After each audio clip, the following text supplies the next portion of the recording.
28 मराठीमध्ये आपले स्वागत आहे। आजच्या मोठ्या बातम्यांबद्दल बोलूया। पालघर जिल्ह्याच्या शिरपेचात मानाचा तुरा, प्रसिद्ध तारपा वादक विकल्या दिंडा यांना पद्म पुरस्कार जाहीर। पालघर जिल्ह्यासह संपूर्ण आदिवासी समाजासाठी अभिमानाची आणि गौरवाची बातमी समोर आली आहे।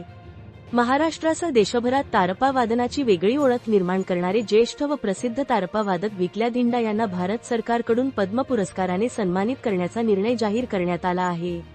तारपा या पारंपरिक आदिवासी वाद्याला राष्ट्रीय स्तरावर पोहोचवण्याचे मोलाचे कार्य विकल्या दिंडा यांनी आपल्या आयुष्यभर केले। जंगल, डोंगर, वाड्या, पाड्यांतून घुमणारा तारपाचा नाद त्यांनी दिल्लीपर्यंत नेला।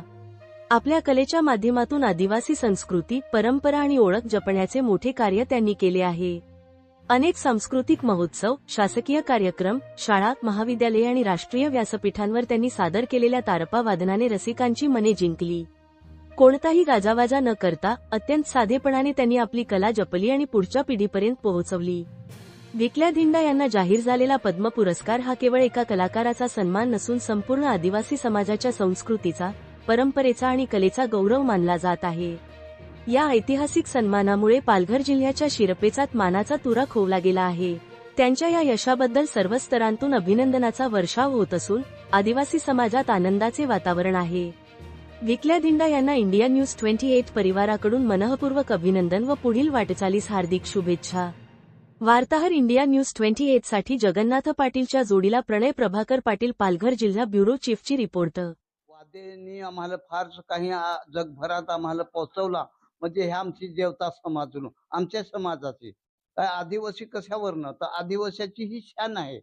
म्हणजे आम्ही हे निर्मिती नुसती माडाचा पात, बंबू आणि दुधीवर जमीन ते वाद्य तयार केलेलं आहे। म्हणजे आजकाल देव नाही आहे, देव आज हे वाद्य माझा देव झाला आहे। म्हणून आज मला आज जीवन जगवण्याचा माझे सार्थक हे वाद्याने केला। आणि मी पोरांना पण शिकवतो, पण पोरांना काय काय थोडीशी शिकली तिकडे तिकडे बेट खऱ्या काही असे फिरतात, मग त्यांना काय शिकवायचं। म्हणजे हे मी आज शिकवलं आणि मला शिकवायचंच आहे।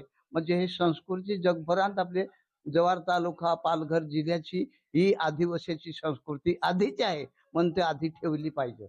एवढा माझं मन समाधान झाला आणि मी मन समाधानीच आहे आज असं।